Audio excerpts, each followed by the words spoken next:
இம்மையை தேர்ந்தெடுத்து விடாதீர்கள். இந்த உலகத்தினுடைய அலங்காரங்களை பார்த்து மயங்கி விடாதீர்கள்லாம் அல்லாஹ் குர்ஆன்ல நமக்கு சொல்லி தரான் இல்லையா? அதுக்கான ஒரு உதாரணமாக இன்றைக்கி ஒரு சம்பவம் நடந்தது. கஷ்டப்படுற மக்களுக்கான பெருநாள் கிட் தயார் பண்ணுறதுக்காக இன்றைக்கி கடைக்கு வந்திருக்கோம். கடை பெரிய கடை, ரொம்ப நேரமாக பில்லிங் ஒர்க் நடந்துகிட்ருக்கு, நிறைய கிட்டுகள். இப்போ கால் வலி அப்படின்னு உட்காரணும் அப்படின்னு நம்ம நினைக்கிறோம். பக்கத்து நாற்காலி இருந்துச்சு, உட்காந்துட்டோம். உட்காந்த பிறகு கொஞ்ச நேரத்தில் ஒரு சிஸ்டர் அங்கேருந்து வந்தாங்க. வந்து இந்த சேரில் நீங்கள் உட்காரக்கூடாது, எந்திரிங்க, இது அண்ணாச்சியோட சேரு, நீங்கள் இமீடியட்டாக எந்திரிங்க, நீங்கள் இந்த ஸ்டூலில் உட்காருங்க அப்படின்னு காமிச்சாங்க. பிளாஸ்டிக் ஸ்டூலை காமிச்சாங்க. ஒரு சேர் சும்மா கிடக்கு.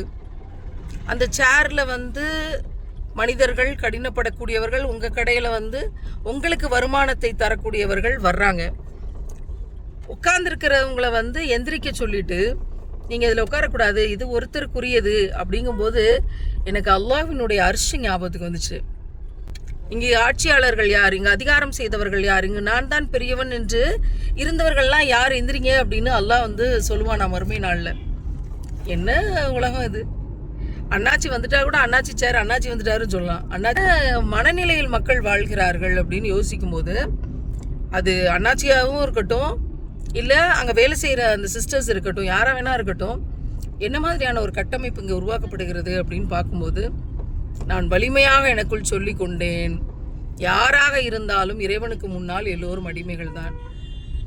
அந்த நாற்காலி அவ்வளவு வசதியான நாற்காலியாக இருந்தால் அதை தனியறையில் போட்டு நீங்கள் அதை வச்சுருந்துருக்கலாம். மனிதர்களுக்கு அப்படிங்கிற மதிப்பீடுகள்லாம் உலகத்தில் கிடையாது. நிச்சயமாக நல்லவர்களாக வாழ்கிற பட்சத்தில் அல்லாஹ் அந்த மதிப்பீட்டை தருவான். அங்கே ஒளி நிறைந்த மேடையில் பவள நாற்காலிகளும் முத்து நாற்காலிகளும் இங்கே அல்லாஹ் சொன்னபடி வாழ்கிறவங்களுக்காக காத்து கிடக்குதான். அதுக்கு முன்னாடி இந்த தேக்கு நாற்காலிகளோ, இந்த மர நாற்காலிகளோ, இந்த காஸ்ட்லி நாற்காலிகளோ எம்மாத்திரம் இல்லை. அதனால் இவ்வளவு தான் இந்த உலகம். காசும் பணமும் பதவியும் அதிகாரமும் மற்றும் பல பண கோடிகள் அதானே. அதனால் இறைவன் மிகப்பெரியவன். எந்த நாற்காலியும் உலகத்தில் பெருசு கிடையாது. அந்த பவள நாற்காலிக்காக மறுமையில் ஆசைப்பட்டு ஓடுவோம்.